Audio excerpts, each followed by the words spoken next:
Hey everybody, I'm back finally with another video, and this time I'm going to be reviewing Stranger Things Season 4, Volumes 1 and 2. And this one's going to be especially different from a lot of my videos because a lot of the time I'm just speaking without like any form of like visual aid or writing aid to help me guide me through the review. But this time I wrote myself some cheat sheets that can help guide me through the review so it doesn't feel like I'm going all over the place, kind of like how I sound right now. But anyway, let's get started. Stranger Things Season 4. So my overall opinion of the show itself is I really do love the show a lot. Ever since I first saw the entirety of Season 1 of Stranger Things I think it was 2018. I think I was a sophomore in high school, if I remember right. I remember watching that first episode and just being blown away by that first episode. And it just immediately hooked me. The concept just immediately hooked me in. The fact that it takes place in the 80s. There's all this nostalgia of the 80s. Even though I never experienced the 80s. It was always a decade where I loved that decade and just what it represented. So there was so many things about that decade that I loved. The movies, the music, of course, the style of it all. It all intrigued me, and the show felt like an 80s TV show at times. It really did, down to again, the music, the styles, everything. It felt like it was not so much aping, but paying serious homage to films like E.T., Close Encounters of the Third Kind, all those Spielberg-esque Amblin-type films that your parents had seen and then shown to maybe their children, like you guys, some of you guys that are around my age. But yeah, the show, the whole draw of the show was just the 80s nostalgia, but it wasn't just the 80s nostalgia that worked for me. It was also the characters. The characters are what make the show what really hold the show today, even in the fact it's the best part of the show, which is a good thing, are those characters. You really gravitate to the characters of the show, particularly the core four, especially in the first season. Mike, played by Finn Wolfhard. Lucas, played by, what's his name? Lucas Sinclair. I'm blanking on the guy. Caleb McLaughlin, and then you have Gaten Matarazzo as Dustin, which is my favorite character, I think. And I think my favorite character in the show, it's either him or Steve. I just love both of them so much. They're both great characters. And Will Byers, the one who gets taken in the first one. And the whole the whole season felt like it was one big movie, and it was a mystery. What is this place called the Upside Down? What are these creatures that are called Demogorgons that are based off of Dungeons and Dragons? What is all this stuff? And then you finally, at the end, spoilers if you haven't seen the first season of Stranger Things, they find Will Byers, and they figure out the mystery that's surrounding Hawkins. There's this upside down, this other dimension type that's literally upside down from the world, and it was all just riveting. And I'm telling you, I watched every single episode of season 1 of Stranger Things in one sitting. Just straight up watched through the entire show all night long because it was that gripping to me anyway. The seasons that have come out after Stranger Things, like say season 2 and even season 3, have a lot left to be desired, in my opinion. They're not bad. Season 2, I think, is the only season that I would say is pretty close to bad, but even that season, I would say, there's still some enjoyment and intriguement that's in that season. I mean, even though it kind of almost jumps the shark a little bit with, I think it was 6, where 11 finds this other girl that was in the institution with her. And it just, that whole episode, that one episode, if you know what I'm talking about, it just completely, it has nothing to do with, it feels like it has nothing to do with the rest of the season itself. And it almost tanks the entire second half of season 2. And all the stuff with Will, it's like they were trying to find something to do with Will Byers by having him possessed. Now he's a main character in the show now. He wasn't really a main character in the first season because he was taken for most of the show. But a lot of that stuff, it didn't really all work for me until, until the ending. And I thought the ending of season 2 would be a logical place for these characters to stop.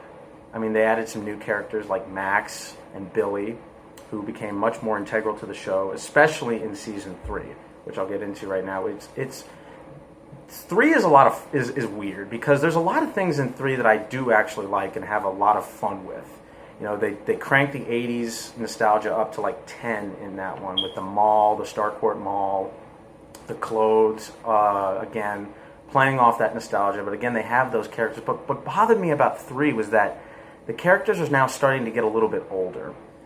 And they're starting to be teenagers. And I don't know what it is. It makes sense because they're growing up, but the characters just felt unlikable to me. And Max is a perfect example of that because I always thought that her character really just brought the show to a complete halt. And I never really, I never really loved Max's character all that much. And I never really liked Billy's character all that much until season 3. Like, again, there's a lot of good things in season 3 that they did. The show is really good at taking established characters like Billy and especially like Steve, who you thought they were like their own, like their one. You thought that you felt like this. How do I say this? You thought that they were bad, but then the show says, actually, no, we'll do something different with them and we'll actually build on their characters and develop them. And Steve is the best example of that because he became one of my least favorite. He became one of my least favorite characters in the show from season 1 into one of my favorite characters of the entire show. Him and Dustin, I think, are my favorite 2 characters of the entire show, and then Robin, of course, that makes the trio in 3. Again, my favorite part of season 3 was the stuff with Steve, Robin, and Dustin. All of that stuff worked for me, even though the Russian plot line was just a little bit messy. Like 3 is like I said, it's weird because it's messy. Anyway, though, I really enjoy the show, even though I don't think any season after 1 has lived up to season 1's potential, which I think is a perfect 10 out of 10 first season. But now we have season 4, and I really do think this is the best season since the first one. And I'll give you the reasons for that. So I obviously really enjoyed this season. I thought it was really, really good. I thought the characters, again, written very well. The show's well written and has good dialogue for these characters, which you want to see out of that. So that I thought was really good. The characters were done good, and the budget of this show. I mean, like last season, like you had this beautiful mall that would just perfectly capture the 80s. This season, the budget is even bigger because the episodes are much longer. There's a lot more size and scale and scope to this world of the Upside Down. And now they have this new villain, this new threat that they have to face, and his name is Vecna. Again, aping some of the Dungeons and Dragons mythology.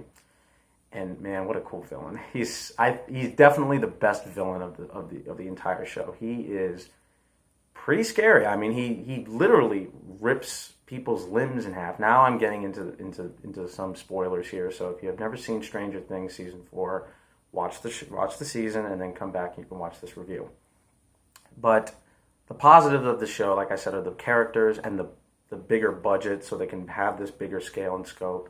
They have this really cool, like, haunted house vibe going with it, and the clock, the 4 chimes, which when you watch the end of the show, you realize that those 4 chimes, 4 dead bodies, I guess, but stuff that happens at the end of the season, stuff happens where it's like, okay, well, is she dead? Really? And I'm referring to Max, who, in my opinion, got the biggest upgrade out of any of the characters this season and this go-around.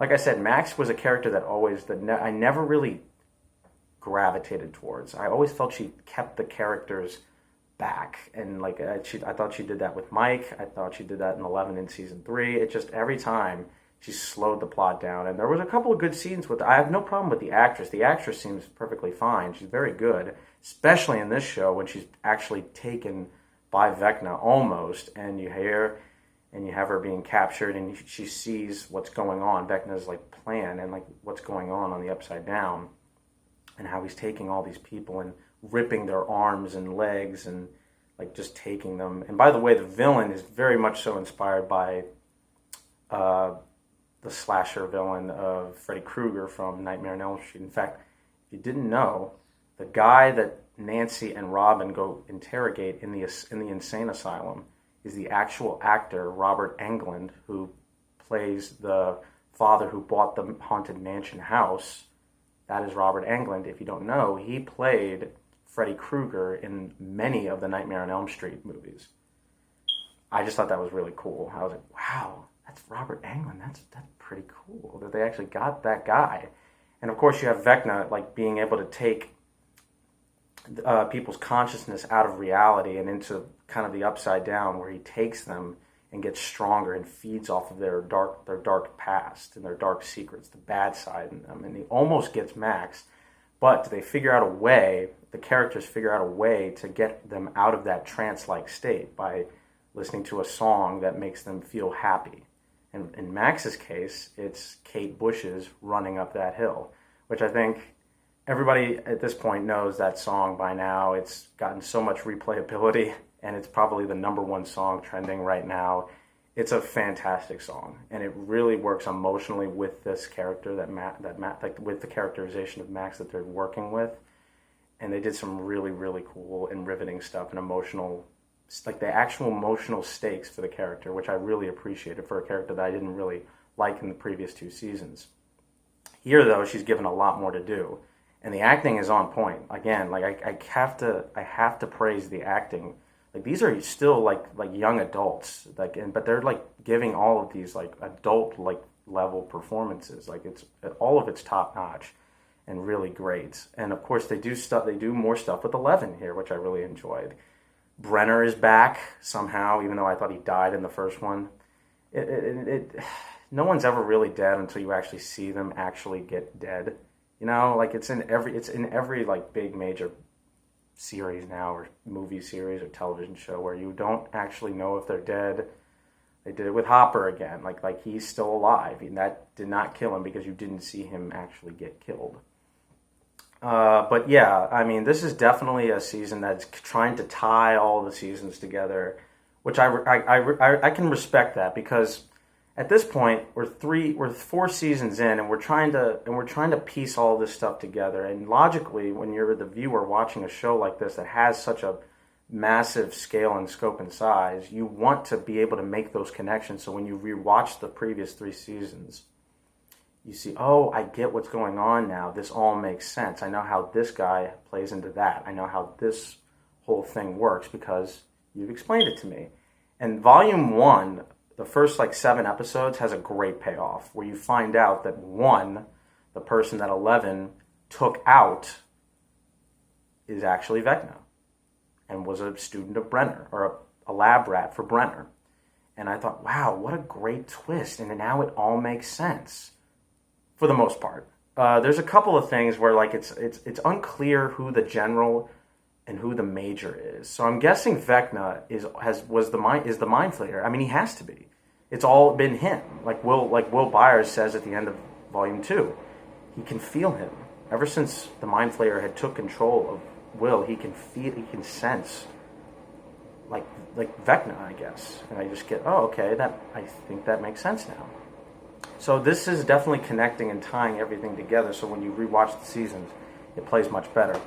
When it comes to the new characters of this show, definitely Eddie is the standout here. That actor just is amazing. Him and the new character of Argyle, which is just so funny. Just so funny. Like him and Will's brother, oh my gosh, I'm blanking on Will's brother. What is his name? Jonathan Byers. Will's brother Jonathan and Argyle are getting stoned together. They're new buddies, and all of that stuff it worked for me. It was hilarious. And I was like, man, these writers are geniuses. This is really, really funny. All that worked for me. What also worked for me, though, was the way that the show finally, I've been waiting for this ever since the first season, the show finally builds up a mystery. What I mean by that is that in the beginning of the season, you see a flashback of Eleven when she was really little, when she was about, I'd say, 10 10 or 11 years old. It takes place in 1979, where it looks like she took out a bunch of people, the other fellow like students. I'll call them students, Brenner's students. And then you realize, though, that no, she didn't do that. It was one. The actor, his name is Jamie Campbell Bower, the blonde-haired guy.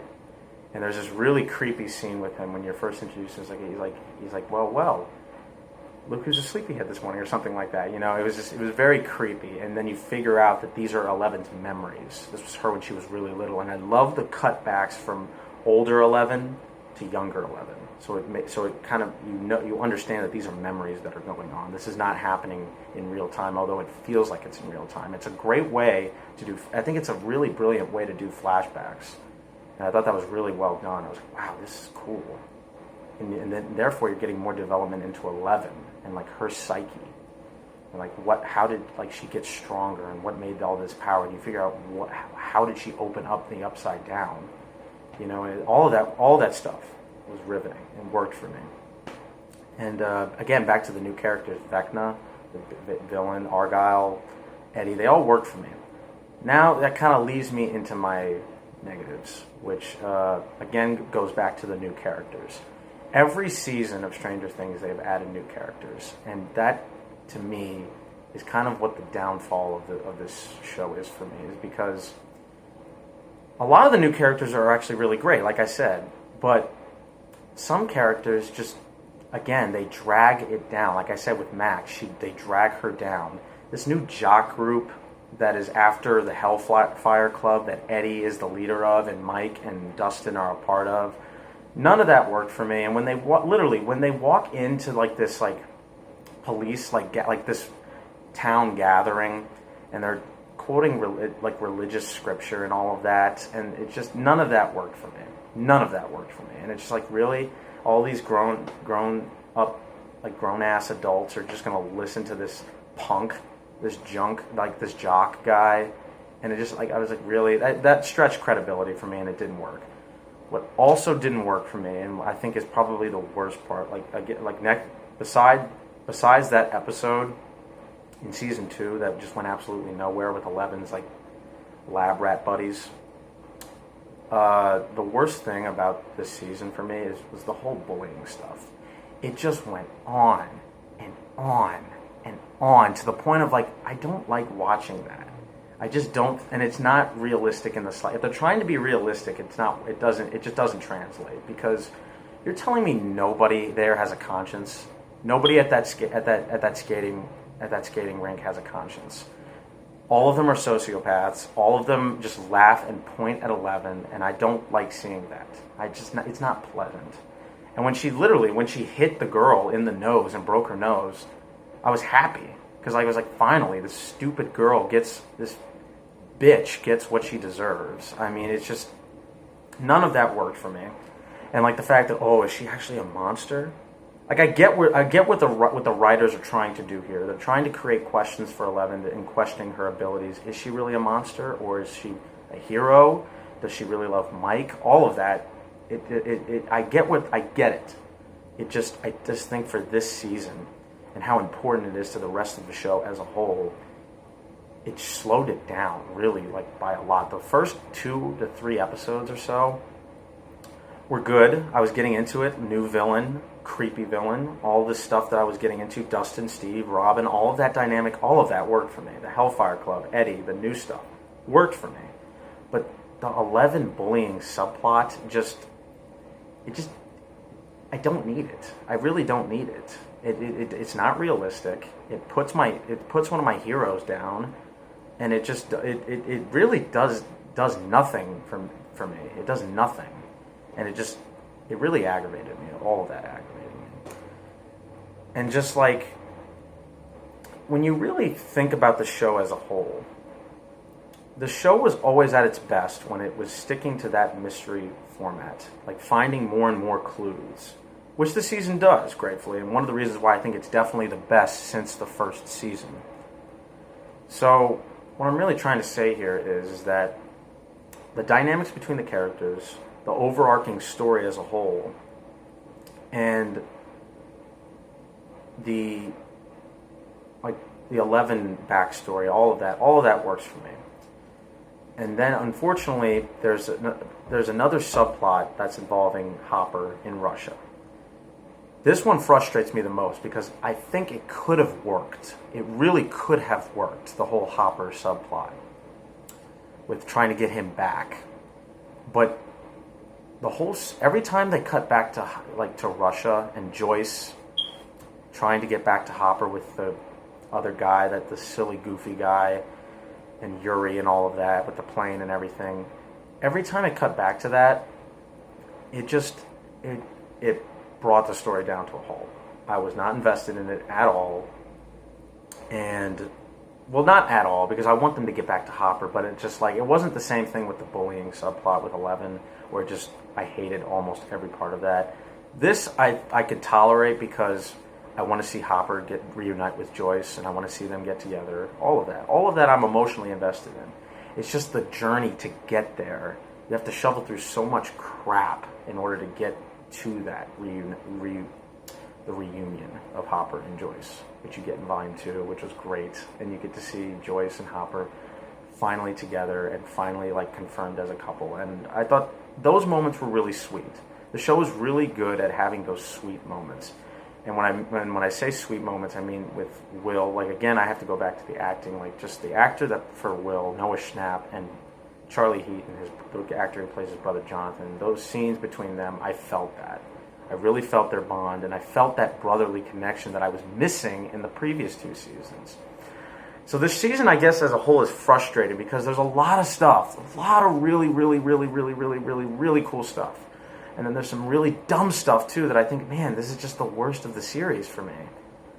But, yeah, just speaking of Will, I've argued in the past that, there isn't much that they can really do with him after they get him back from the Upside Down after Season 1. I like what they did with Season 3 with him, though, which was interesting. They had this growing up subplot where he destroys Castle Byers, which is, man, one of the most heartbreaking scenes in all of the show. Him destroying Castle Byers. And that I felt that because I really wanted that 4-person dynamic of Will, Mike, Dustin, and Lucas. I missed that. And they addressed that in this season, kind of. I just don't think, without ruffling any feathers and trying to step on people's toes, if I think what they're going to do with Will, and I'm glad they didn't really go through with it, I didn't like where they were going with Will, if you get my drift. I just didn't like it. I thought it was a waste of time, and I think the acting is so good by Noah Schnapp, and I understand where they're coming from. I really do. I just think it was done better in the last season. If you don't know what I'm talking about, I'll focus it on in another video. But I was happy that it was Will and Jonathan having that conversation, and Will finally coming to terms with the fact that he and Mike are good friends, and they're really good friends. I didn't want that friendship to be broken because I knew how important it was and integral it was to both the characters of Mike and Will. And so I was happy with how it turned out, and I'm glad that Will had somewhat of a characterization throughout, but at the same time I didn't really like where they were going. But all of that stuff, though, it's a mixed bag, all of that stuff for me. I'm glad they brought Susie back. I'm back to positives. I'm glad they brought Susie back because I thought that scene with Dustin and Susie in the last one was great.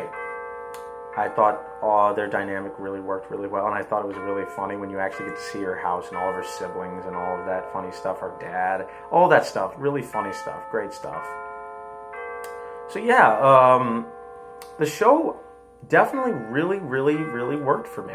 There was a couple of nitpicks here and there, stuff that really didn't work for me, but a lot of stuff that really, really did work for me, like Max, getting a major upgrade, again with the characters, having such great chemistry and just know each other so well. The bigger budget and how they're able to go bigger with the villain and all of that. Sorry, that's the clock. You probably can't tell with all loud. I'll just wait until it stops.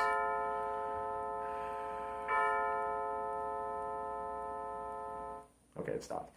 Anyway, so yeah, I was definitely really pleased with this season and how it definitely felt like there was some finality to it. Like you could definitely tell this is the penultimate season of the show, which I was really appreciative of. And you can feel that the Duffer Brothers, the creators of the show, have a plan. They have an end goal in mind, and they know what they're doing, and they have a plan, which I'm very thankful for, because before then I thought, man, we're really meandering all over the place with season 2 and season 3. Now we have a clear threat. We have a clear narrative structure for the most part. It's focused for the most part, unlike seasons 2 and 3, which were, in my opinion, felt a little bit unfocused. But at the same time, they keep on having to split off their characters, and you don't really know what they're going to do and how they're going to all coalesce into one another. I like the callbacks to some musical cues. Yeah, I mean, I really, really liked this season. I thought it was really good. I talked with a lot of my friends at work.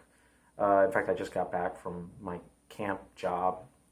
summer camp job, and I was able to watch the final volume of season 4, and I was really happy too, because I've been talking about it with my friends. We've been discussing things and what episodes they had seen. In fact, I literally watched the running up that hill scene again with one of my buddies during pre-camp, my friend Danny, and he I just watching his reaction to it all with my other buddies who had also seen it with me, and all 4 of us just watched it. We were just edge of our seats, oh my gosh, this is so cool. And it was magical. It was wonderful. It was like we were all children watching this awesome thing that was happening. Max just destroying Vecna and being able to run as fast as she possibly could. Only could I make a deal with God, be running up that hill, be running up that hill. I mean, all of that stuff.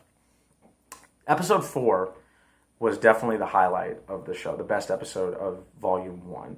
The finale with Volume 2, I really, really did enjoy it. I thought it wrapped everything up really nicely, and there was no fat, there was no excess, except for the stupid jock characters, which thank God they killed. And I gotta say, they did take some risks. And Max is in a coma, and they break her limbs. I was shocked. I was like, oh my gosh! Vecna almost kills her, literally almost kills her.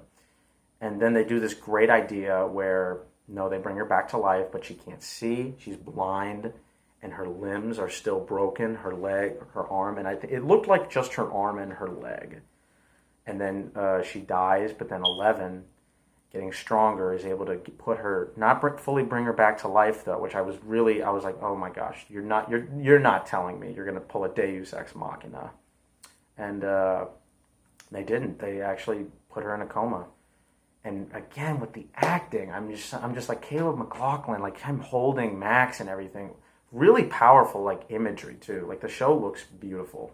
Back to that budget, the show just looks beautiful. The house, all of it. I mean, I'm just rambling it now at this point. So, let me give my overall grade.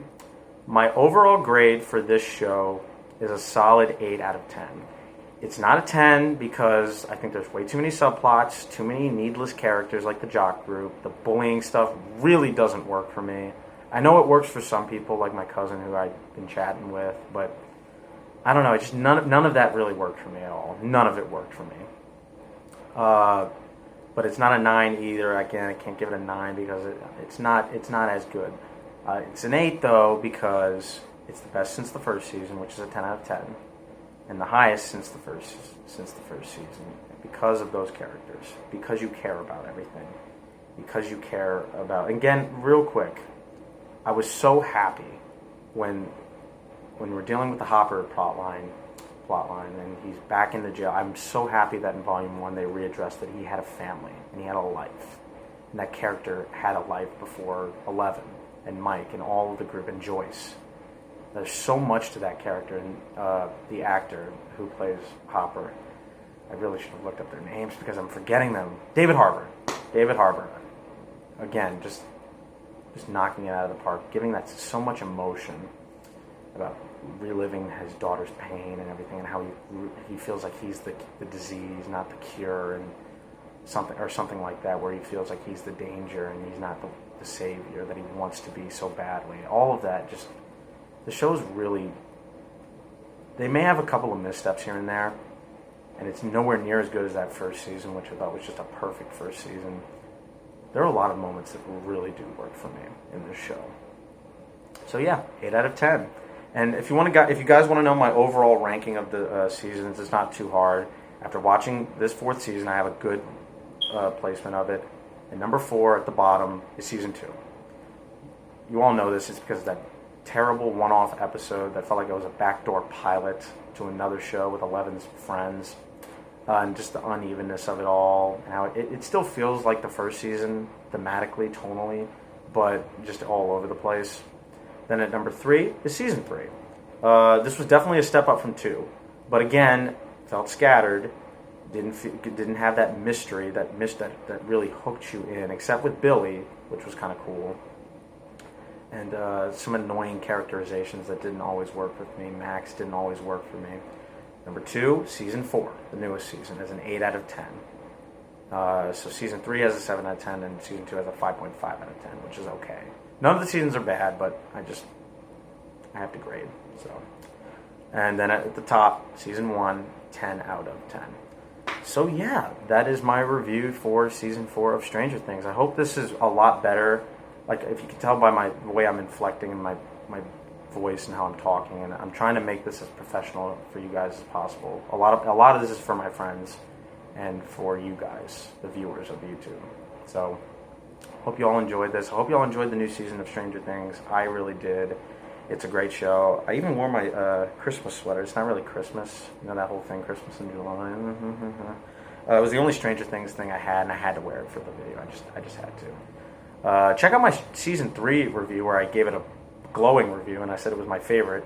After 3 years, it's a while. It's a long time. My opinions have changed, like they always do, and how they always will. Who knows? Maybe this season will be my favorite one day, and then in a couple other years, will be my least favorite the next day. Who knows? Opinions change all the time. Thank you guys so much for watching. Stay cool.